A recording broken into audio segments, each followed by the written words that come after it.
Hello বন্ধুরা, আসসালামু আলাইকুম। আজ আপনাদের কোরআন নিয়ে 10টি প্রশ্ন এবং তার উত্তর নিয়ে চলে এসেছি। সকলেই সেই সবটি দেখবেন, আর ভালো লাগলে লাইক শেয়ার আর চ্যানেলটা সাবস্ক্রাইব করে দেবেন। আজকে আপনাদেরকে কোরআনের মোট 10টি প্রশ্ন এবং তার উত্তর আপনাদের জানাচ্ছি। প্রথম প্রশ্ন আপনাদেরকে জানাচ্ছি। প্রশ্ন 1, কোরআনের প্রথম সূরা কোনটি? অর্থাৎ প্রথম প্রশ্নে কোরআনের প্রথম সূরা কোনটি, অর্থাৎ উত্তর হবে সূরা ফাতিহা। প্রশ্ন 2, সূরা ফাতিহাকে কী নামে ডাকা হয়? এর উত্তর হবে একে উম্মুল কিতাব বলা হয়। প্রশ্ন 3, কোরআনের দীর্ঘতম সূরা কোনটি? অর্থাৎ এর উত্তর হবে সূরা বাকারা।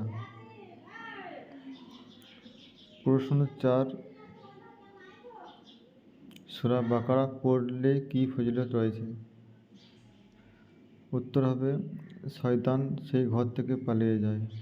অর্থাৎ সূরা বাকারা পড়লে কী ফজিলত রয়েছে? অর্থাৎ উত্তর হবে শয়তান সেই ঘর থেকে পালিয়ে যায়। প্রশ্ন নম্বর 5, কোরআনের ক্ষুদ্রতম সূরা কোনটি? কোরআনের ক্ষুদ্রতম সূরা কোনটি? অর্থাৎ উত্তর হবে সূরা কাউসার। এটা সবথেকে কোরআনের ছোট সূরা, এটা ক্ষুদ্রতম। প্রশ্ন 6, সূরা ইখলাস বেশি পড়লে কী উপকার হয়? প্রশ্ন 6, সূরা ইখলাস বেশি পড়লে কী উপকার হয়? উত্তর আল্লাহর ভালোবাসা লাভ হয়। আর প্রত্যেককে জানা দরকার সূরা ইখলাস, হয়তো সকলে কম বেশি এই সূরাটা সবাই জানে। এটা একটা ছোটো সূরা। প্রশ্ন 7, সূরা ইয়াসিনকে কোন নামে ডাকা হয়? এটা সকলকে জানা উচিত, প্রত্যেক মুসলমান ভাই বোনেদেরকে। সূরা ইয়াসিনকে কোন নামে ডাকা হয়? উত্তর হবে কোরআনের হৃদয়। আর প্রশ্ন 8, সূরা ইয়াসিন পড়লে কী ফজিলত হয়? এটা সকলকেও জানা উচিত এই প্রশ্নটার।